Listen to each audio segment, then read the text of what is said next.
A very good morning, children. Welcome to the psychology classroom.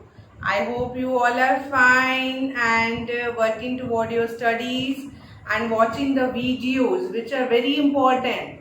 So keep watching these videos, and these videos will definitely help you to score a very good marks in your board examination and to score high in your board exam and make your concepts clear.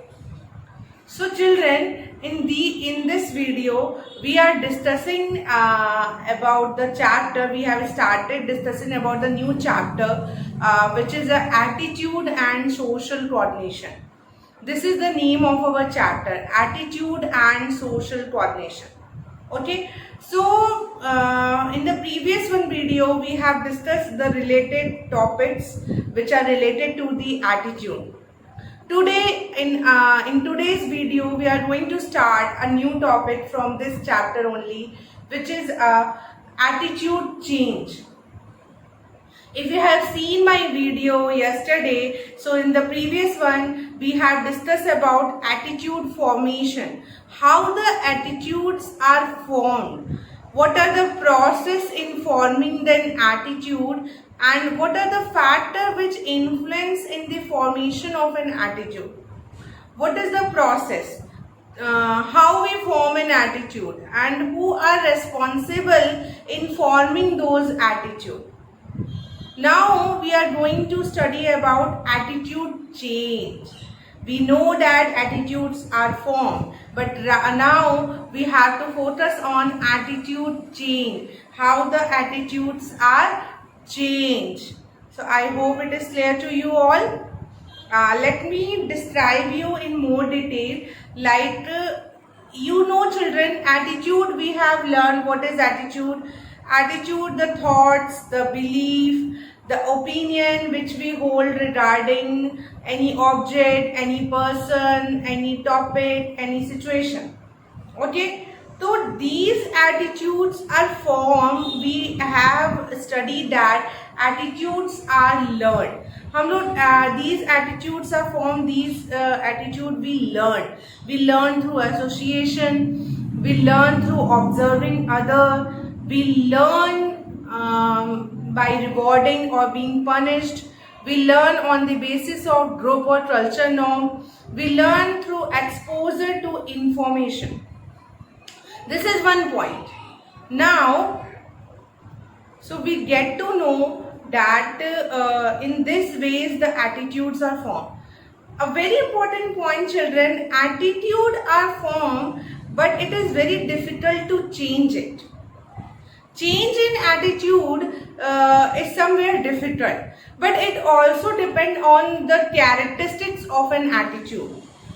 You will also study in this particular topic what are the factors which influence in changing the attitude. कौन से ऐसे factor है जिनकी वजह से attitude change भी हो सकता है. मैंने ये कहा एटीट्यूड फॉर्म बहुत इजीली हो जाते हैं और चेंज होना मुश्किल है, और बट ये है कि it is not impossible. There are some factor which are responsible for changing the attitude. कुछ फैक्टर है जिनकी वजह से एटीट्यूड में चेंज आ सकता है.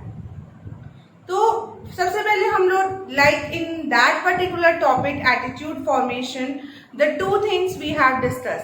First the process and second the factor. Similarly in this topic also attitude change, the two things we will discuss. Attitude change, this is the topic. इस topic में भी हम लोग दो चीजें पढ़ेंगे. फर्स्ट इज द प्रोसेस पढ़ेंगे and factor. इसमें भी दो चीजें हैं, प्रोसेस है और फैक्टर है. First come to the process. ठीक है,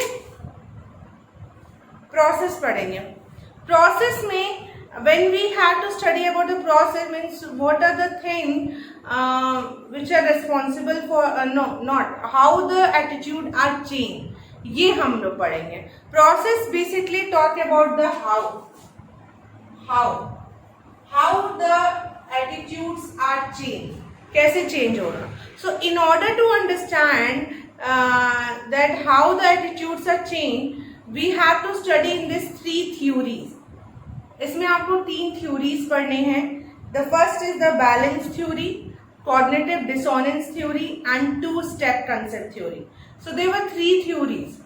3 थ्योरीज हैं इस पर्टिकुलर टॉपिक में, प्रोसेस में. So it is such a long topic and whenever it is asked, अगर ये पूरा क्वेश्चन आता है, describe the process of attitude change, so you have to describe all the 3 theories. So don't have such kind of confusion in your mind कि we have to describe only one theory and we will be and one important thing also, the marks, like in which marks the question was asking to you, like the process of attitude change was asked in how many marks. Okay, if it is asked in the 6 marks question, then you have to describe all the 3 theories. Okay, but if it is asked in a 4 marks or 3 marks, so maybe 2 theories भी अगर आप describe करते हैं तो that is enough. Okay, so I think you get an idea also that how you have to answer in your board examination.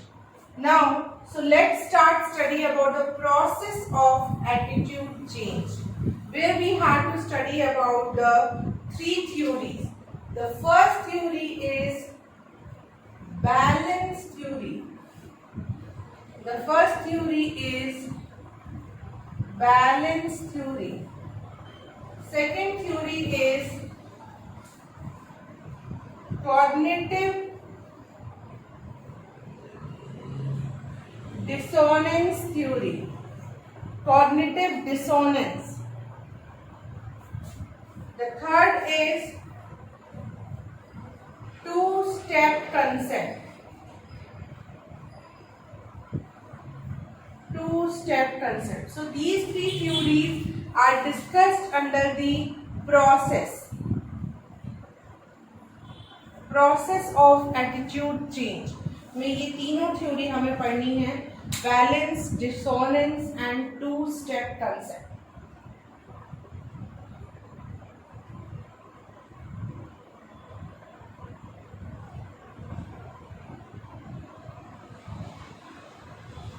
Okay, so I hope you all have noted it down. So let's discuss one by one. Obviously we can't discuss each of them. So first we will discuss about the balance theory. Children, it's very important for you to be with me and focus on this topic and try to understand it, because sometimes the student have a confusions. They have a lot of confusion regarding the balance theory. So let us study about the balance theory. Balance theory समझते हैं. Name से पता चल रहा होगा, as it indicated from the name, it is written over balance. So something, this theory is talking about the balance. कुछ ऐसा है कि ये बैलेंस की बात हो रही होगी इसमें. ठीक है, बैलेंस थ्योरी है तो कुछ बैलेंस के बारे में बात हो रही होगी. So children, let me explain you this balance theory in a very easy manner. Okay, basically this all theory was based on balance concept and imbalance concept. Okay, so in order to explain this one, we have taken a triangle.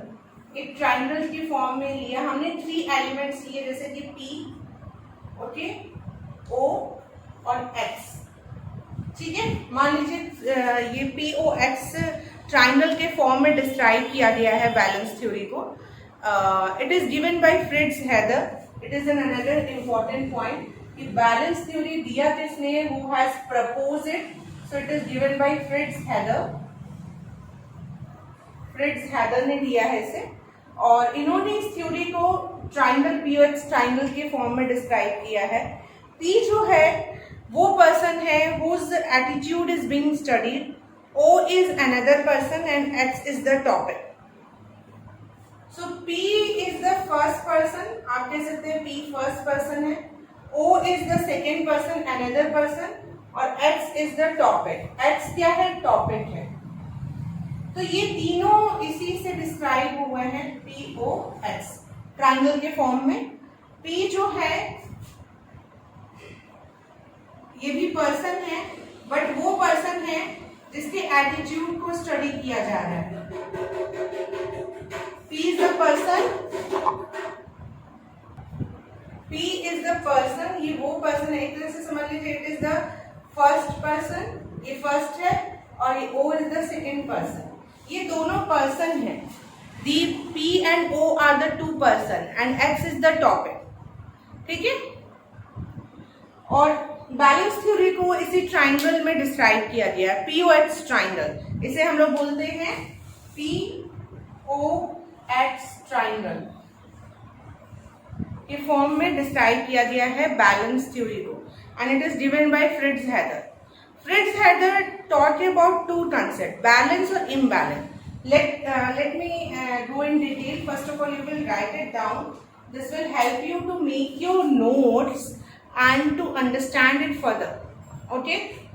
Always when you watch the videos, keep a copy with you, which will help you to understand later on any concept. Okay?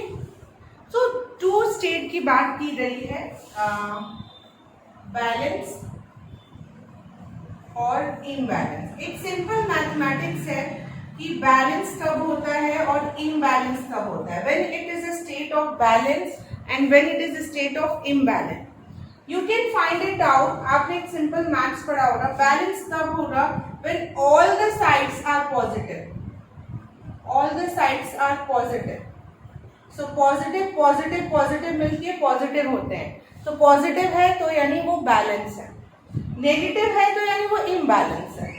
तो जब तीनों side यानी POX ये तीनों ही positive होंगे तो भी balance होगा, या फिर बैलेंस करने के लिए positive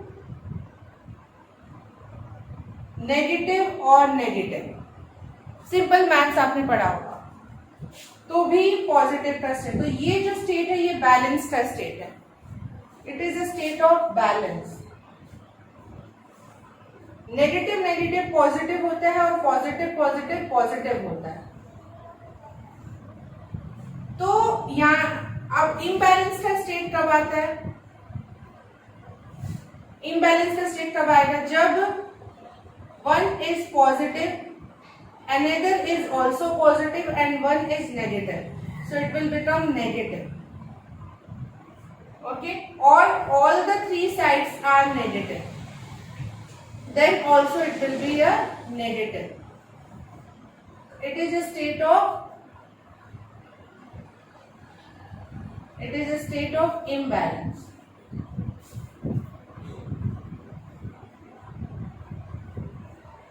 First of all, this pattern you will note it down in your copy, children. It is very important for you to note it down. And this same pattern was written in your NCERT book also, but it is written in a para. एक paragraph में लिखा हुआ है, like balance is found when all the three sides are positive and two sides are negative and one side is positive.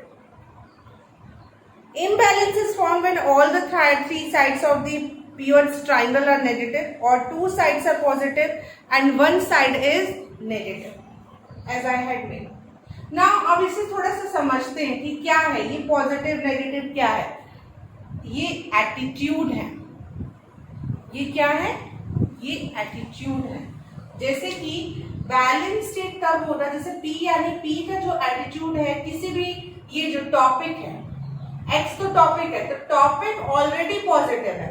देखो सी children, topic जो भी होते हैं वो पॉजिटिव भी हो सकते हैं, नेगेटिव भी हो सकते हैं। जैसे फॉर एग्जांपल ग्रीन इन्वायरमेंट, ये एक पॉजिटिव टॉपिक है, डाउरी एक नेगेटिव टॉपिक है, चाइल्ड लेबर नेगेटिव टॉपिक है। तो टॉपिक तो ऑटोमेटिक पॉजिटिव और नेगेटिव होते हैं।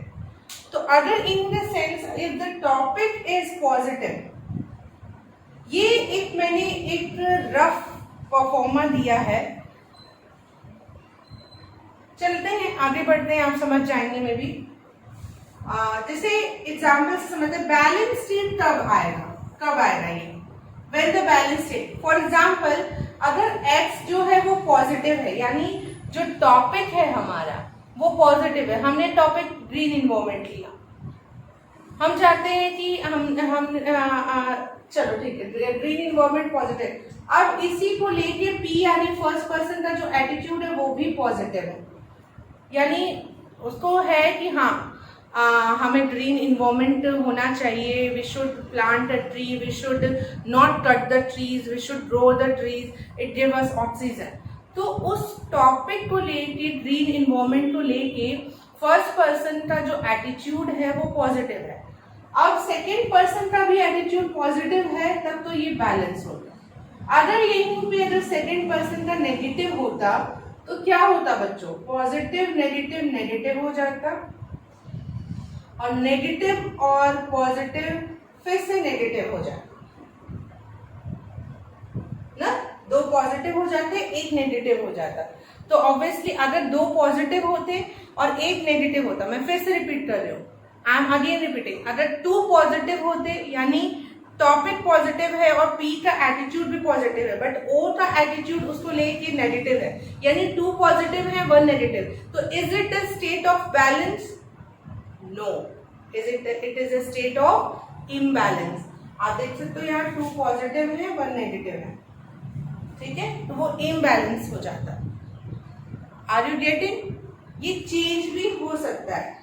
बेसिकली कहने का मतलब है कि पॉजिटिव तब होता है, ये आपको मालूम होना चाहिए, पॉजिटिव तब होगा जब all the three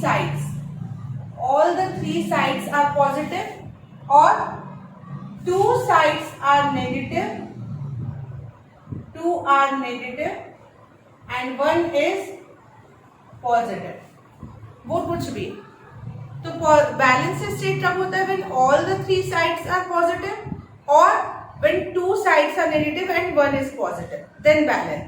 Similarly, imbalance कब होगा? When all the three sides are negative or when two sides are positive and one is negative, then it is an imbalanced state. Same example तो लेते हैं green environment. Green environment एक positive topic है, इस पे P का जो attitude है वो पॉजिटिव है बट ओ का नेगेटिव है, तो इम्बैलेंस हो जाएगा। बट यही अगर ओ का एटीट्यूड पॉजिटिव हो जाए तो क्या होगा? बैलेंस स्टेट हो जाएगा, all the three sides are positive. Sorry, I hope you are understanding, I hope, ठीक है।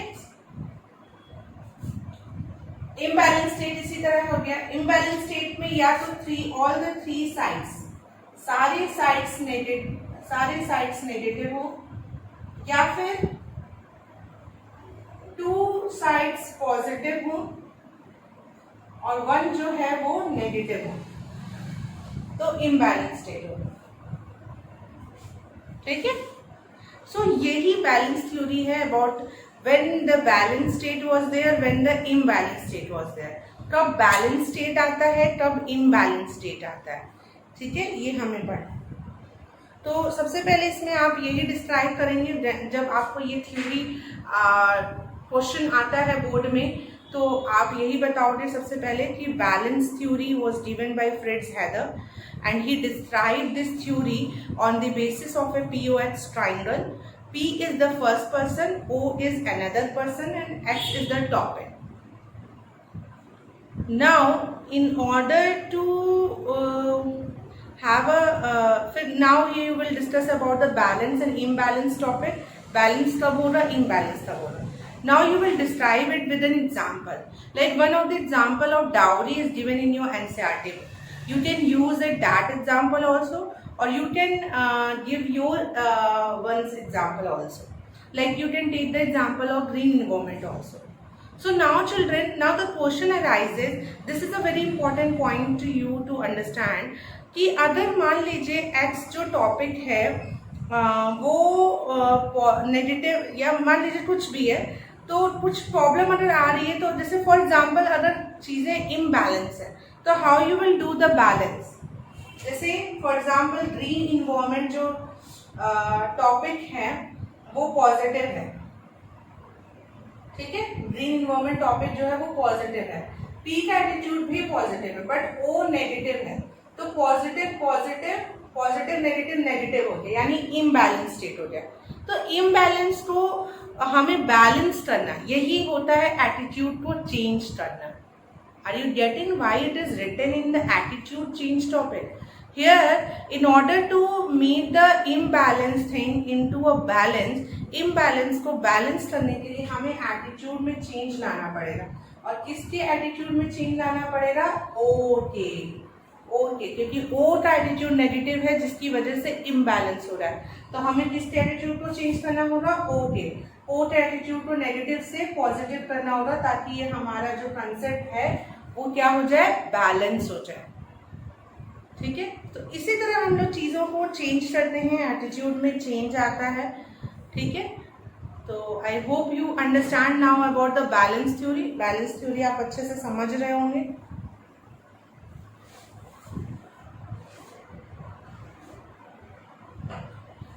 Okay, let us study about the balance theory from your book also. See, this is a theory which is a very big topic. So this particular topic, attitude change, which consists of the 3 theory I told you right now. So the first theory I am discussing with you in this video, today video. So this whole video is about the balance theory only. हम लोग balance theory ही पढ़ेंगे। Attitude change का आप ये कह सकते हैं, हम लोग प्रोसेस पढ़ रहे हैं अभी। प्रोसेस का ये फर्स्ट पार्ट है, ये सिर्फ फर्स्ट पार्ट। इसका सेकंड पार्ट आएगा जिसमें rest of the 2 theories I will discuss with you. The rest of the 2 theory, what are the rest of the 2 theory? One is cognitive dissonance theory and another is the two step concept theory. सो ये 2 theory जो है आपसे second part में हम लोग discuss करेंगे in coming video, okay, in the next video. आज बैलेंस करेंगे क्योंकि balance theory is something a very big theory also in comparison to the cognitive dissonance and two step. Cognitive dissonance and two step theory जो है, okay, so are you getting what I am trying to say? So in today video we will discuss about the balance theory only. So the rest of the part will come in the next part, in the next video. See, cognitive dissonance and 2-step, both the theories are not such a big one, means they are very simple also. It's not like so much complicated. There is no kind of mathematical calculation over there, so it is easy to understand. So we will cover up it, okay, in the next video, the both the thing. So right now it is very important for you to understand the balance theory more and more.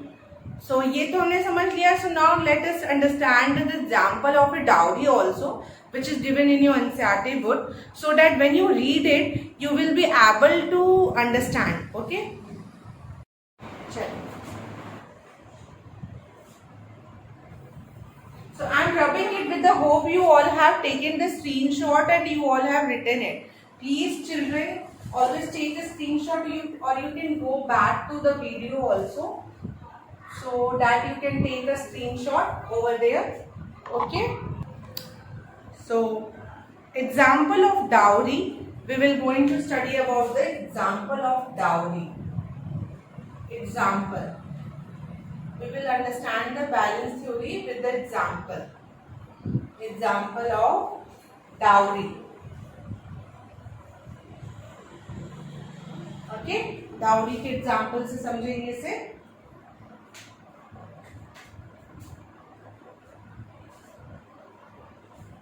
Fine.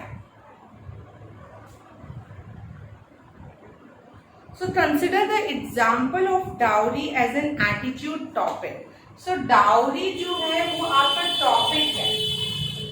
Dowry is the topic.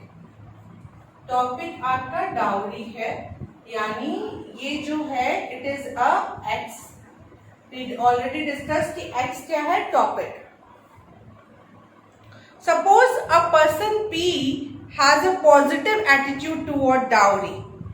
Okay, now P जो है ये आपका first person है जिसका attitude जो है dowry के toward positive है, यानी पी जो है पॉजिटिव है। P is planning to get his son married to the daughter of some person O. who has a negative attitude toward dowry. पर O का जो एटीट्यूड है वो डाउरी को लेके नेगेटिव है, और डाउरी जो है वो अपने आप में ही एक जो ये टॉपिक तो है बट ये कैसा टॉपिक है, नेगेटिव टॉपिक है। अब P का एटीट्यूड डाउरी को लेके पॉजिटिव है, मीन्स P का ये एटीट्यूड है कि हमें डाउरी लेनी चाहिए, ठीक है।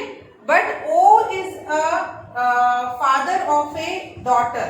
P जो है वो सन, एक लड़के का पिता है, और O जो है वो एक लड़की का पिता है। तो O का जो एटीट्यूड है वो बहुत नेगेटिव है डाउरी को लेके, और P का जो है पॉजिटिव है, और डाउरी अपने आप में टॉपिक नेगेटिव है। तो आप समझ सकते हो क्या हो रहा होगा, बताइए।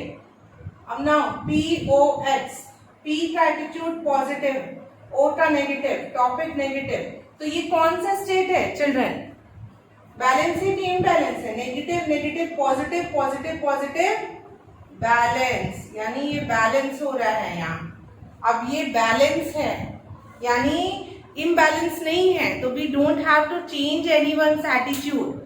हमें किसी के भी एटीट्यूड को चेंज करने की जरूरत नहीं है, क्योंकि ये जो स्टेट है according to the balance theory, ये हम बैलेंस स्टेट पे हैं।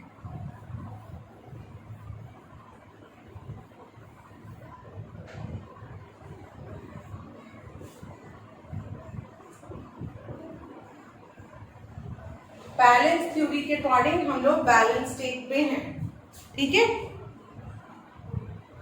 What would be the nature of the PO attitude and how would it determine balance or imbalance the situation? Now, if O initially has a positive attitude toward P, अब change हो रहा है थोड़ा सा। O का जो है attitude P के टुवर्ड पॉजिटिव है, O का एटीट्यूड P के टुवर्ड पॉजिटिव बता रहा है। O का एटीट्यूड P के टुवर्ड पॉजिटिव, यानी O लड़की का पिता है जिसका एटीट्यूड P यानी लड़के के पिता की तरफ पॉजिटिव है। The situation would be unbalanced, PX is positive, OP is positive but OX is negative, ये हो जाएगा। That is there are 2 positive and 1 negative. अगर P का एटीट्यूड भी O का एटीट्यूड भी पॉजिटिव हो जाए तो ऑब्वियसली क्या हो जाएगा, 2 पॉजिटिव। मान लीजिए यहाँ पे ये चेंज हो रहा है, अब ये सिचुएशन नहीं हो रही है, सिचुएशन चेंज हो रही है। मैं फिर से लिख रही हूँ POX, I am writing it again. P already positive है, O का भी एटीट्यूड पॉजिटिव किया जा रहा है, ठीक है, और X तो ऑलरेडी नेगेटिव है। अब 2 पॉजिटिव हो गए तो पॉजिटिव और नेगेटिव मिलके क्या बना, नेगेटिव। अब ये कौन सा सिचुएशन बन रहा है, इम्बैलेंस। ये इफ कह रहा है, इफ मीन सपोज अगर O का भी एटीट्यूड पॉजिटिव हो जाए तो अब ये सिचुएशन कैसा बन जाएगा, ये इम्बैलेंस का कंसेप्ट बन जाएगा, ये इम्बैलेंस होगा। इसलिए इसको बैलेंस करने के लिए यही स्टेट है, यानी O के एटीट्यूड को नेगेटिव ही रहना पड़ेगा बैलेंस करने के लिए, O के एटीट्यूड को नेगेटिव ही रहना पड़ेगा बैलेंस करने के लिए। आगे बढ़ते हैं। One of the 3 attitude will therefore have to change. This change could take place in the PS relationship. P start disliking the dowry, ये भी हो सकता है, वेरी गुड। या तो P का ही इसको डिसलाइक करना स्टार्ट कर दे, यानी P या तो नेगेटिव हो जाए, तो negative negative positive positive positive positive, यानी आपके पास 2 ऑप्शन है। या तो कैसे आप चेंज कर सकते हो, जैसे ये इम्बैलेंस का जो स्टेट है, ये इम्बैलेंस का जो स्टेट आया, ये इम्बैलेंस का, या तो P अपना एटीट्यूड नेगेटिव कर ले या O अपना एटीट्यूड नेगेटिव कर ले। अगर P भी अपना attitude, if P also make his attitude negative, तो ये नेगेटिव पॉजिटिव नेगेटिव मिलके आपका पॉजिटिव स्टेट हो जाएगा। तो basically there is a need to have a change in the attitude. Either P change his attitude or either O will change his attitude. X तो आप change नहीं कर सकते हो क्योंकि वो टॉपिक है और वो टॉपिक डाउरी ऑलरेडी नेगेटिव है। तो in order to change the attitude, in order to make the thing into balance, we have to bring a change in the attitude of the person. So this is the topic, children, which we are studying over here, the balance theory, which taught about the balance and imbalance. And in order to make the thing into a balance, we have to bring a change in the attitude of anyone, either in the P or either in the O. So here the topic is completed. I hope you understand the balance theory with me. And if there is any doubt, you can ask to me personally also. So thank you so much for observing and listening to me. Thank you, children.